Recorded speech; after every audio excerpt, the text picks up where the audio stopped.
Hello everyone, this is a new chapter of class 8th civics chapter, that is social justice and marginalized. Before we proceed further, let us understand the meaning of the chapter names, that is social justice and marginalized. If we read about the term the marginalized, so the term marginalized simply shows that margin. Suppose if I'll talk about this ppt, okay, so the ppt is having the margins, no, these corners are there, so they are less important in this, but the content which is written in between is considered as an important one. So the marginalized means that the particular section of society which are considered as less important, either by the people, either by the society, or by anyone else. Clear? And social justice means that the justice should be there in the society, because these marginalized sections are also the part of our society and they must get equal opportunities regarding that. So now let us have the meaning, that is the social justice. So it refers to the condition where all the citizens are treated equally. That means there should not be any kind of discrimination. Discrimination means difference between them. Or it says that in our society, it's not I am, it's in our society we are having some groups of people or community which are excluded. That means जिन्हें society से बाहर कर दिया जाता है और जिन्हें marginalise लेके चलते हैं हम लोग की, they are least important for our society. The next word is marginalized. So what do you mean by marginalized? That those particular section which are considered as unimportant, and this marginalization can be done on the basis of color, caste, language, and on the basis of the religion as well. Now let us talk about social justice and equal opportunities. As if I talk about our constitution, so our constitution, when the Constitution of India was framed, so in that the basic right was right to equal opportunities or right of freedom over there. So our constitution, the guidelines which is given by our constitution was it should be based on the social justice and equal opportunities. They simply said that whenever we are having a new society, so we must have the proper equal opportunities in among the people. So you can consider that the social justice and equal opportunities is the basic aim of our constitution, as well as their aim is to provide equal opportunities to everyone. And in our preamble, the fundamental rights, the constitution, the directive principles of state policy, they are also considered as the proof of Indian constitution commitment towards the society regarding social and economic justice. As well as we are having article 15 and article 16, which simply said that article 15 said that it has prohibited by it prohibited the discrimination on the basis of religion, caste, race, and article 16 said that we must have equal opportunities and employment opportunities for everyone, those who are working in government or in the central offices. The next is scheduled caste. The question arises, scheduled caste is considered as the highly marginalized scheduled caste in the scheduled tribes, or we can say scheduled caste is also known as Dalit people. Somehow in the very beginning of, or you can say that in our history, in our previous time, they faced inequalities by the upper class. Like Brahmins used to oppress them. So to provide them equal opportunities or to provide them social justice, some major efforts were needed for their upliftment in socially as well as for their economic status. Here are some of the efforts which are made by the government for their upliftment. Like suppose according to article 15 and article 16, our constitution directly prohibits. Prohibit means रोक दिया था किस चीज़ को, discrimination को. As well as according to the article 17, they consider untouchability as an illegal thing. As well as the people belong from SCs or STs. Earlier they were denied to use the public facilities like public buses, trains, etc. But after the constitution was framed, as you know very well that Dr. Bhim Rao Ambedkar as well as Mahatma Gandhi fought for the rights of these STs people. So now nowadays they are having an equal opportunities to go anywhere or to use any kind of public facilities, and somehow they are having a reservation in the seats of the jobs for these particular caste.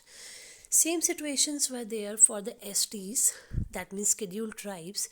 These scheduled tribes are considered as a particular section of the society, those who are living in the forest areas, or that's why we consider them as a tribal people. They are not aware about that what is actually going in urban areas, what is the lifestyle of the urban areas, and they used to speak different dialects. I think you have an idea regarding the Adivasis. So Adivasis are considered as a group of people, those who are living in the forest area or in the tribes. Government made a lot of efforts for their upliftment, because if I talk about in the agriculture facilities, they are having a different outdated method of agriculture. They are economically as well as socially backward. Next we are having is, in the same way, government has taken a proper initiative for the development or for the upliftment of these scheduled tribes. Like, first of all, government paying attention for the upliftment of their cultural and lifestyles. And if you want to uplift them, they start providing them equal opportunities over there, like educational facilities.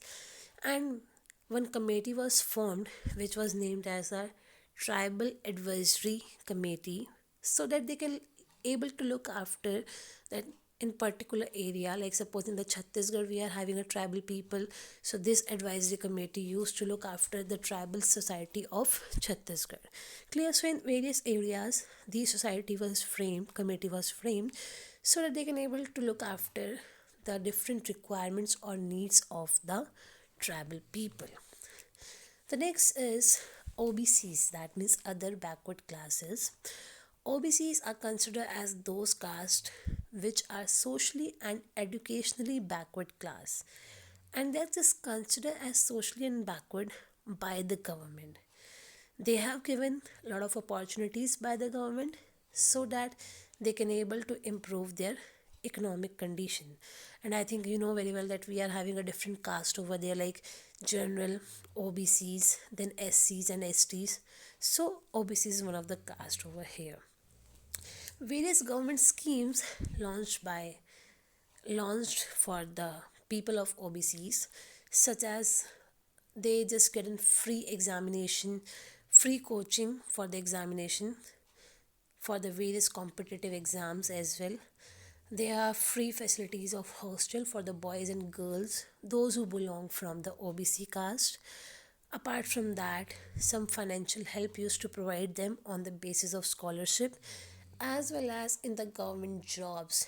27% of the seats are have reserved for them, because it was all about, earlier they were considered as the you can say that the less privileged section of the society, जिनको starting में अच्छा खासा privilege नहीं मिला.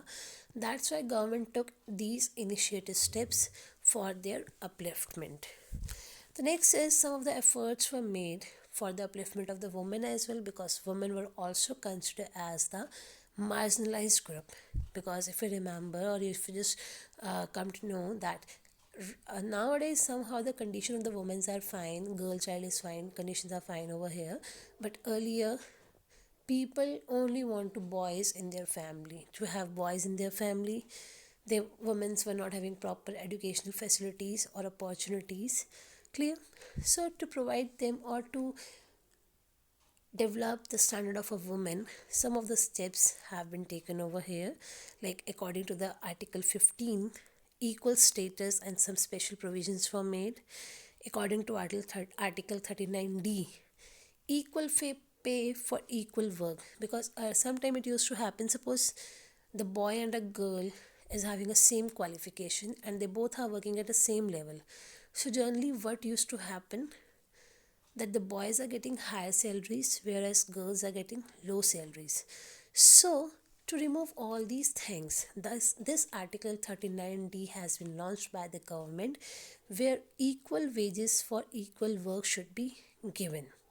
Apart from that, one third of the seats in panchayat is reserved for the women, and some of the different rules and regulations like prohibiting taking dowry means दहेज लेने की प्रथा ख़त्म करी गई. पॉलीगैमी मीन्स इतना बड़ा घूंघट लेकर घूमने की प्रथा ख़त्म करी गई. Apart from that, domestic violence is removed, and as well as now the woman and a girl child is also having some of the rights in the property of their parents. Apart from that, government also focused on the education of girl child and the woman. And I think in the Haryana there is a scheme which is launched as named as Beti Bachao Beti Padhao. So this is just to motivate the people for the girl child education. The next section is came like the last part of our chapter is minorities. So minorities is considered as that particular section of society which are less in numbers, such as Muslims, Sikh, Buddhist, Parsis and the Christians we are having. For them also government make lot of efforts because majority always suppress the minorities.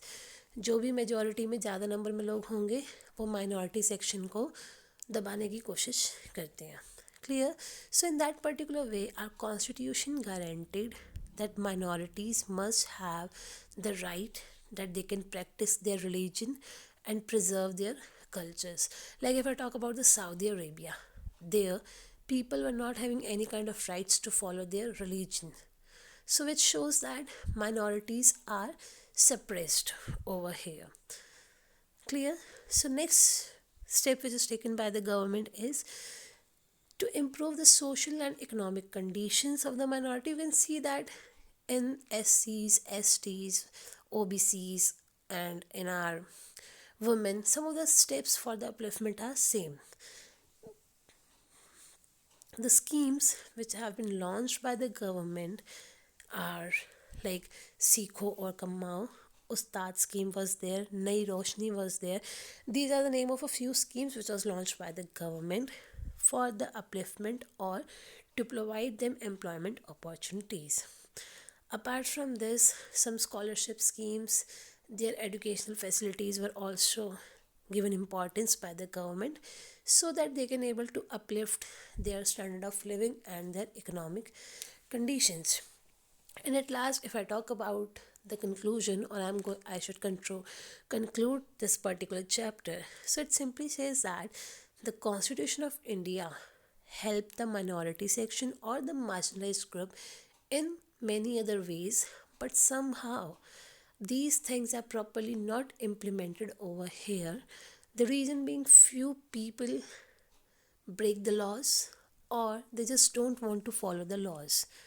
And when the people are illiterate, they don't know about their legal rights and they cannot raise their voice. Clear? So somehow although the conditions have been improved, but still in some places we are lacking behind to have a proper equality and social justice in our society because of the illiteracy, or we can say that the lack of awareness. So this is all about the chapter social justice and marginalized. Hopefully you guys can easily able to understand all these things. For the better understanding, you can go through with your books. If in case you will find any difficulty, you can ask from me. You can drop a comment in the chat box. So till then, take care everyone. Bye guys.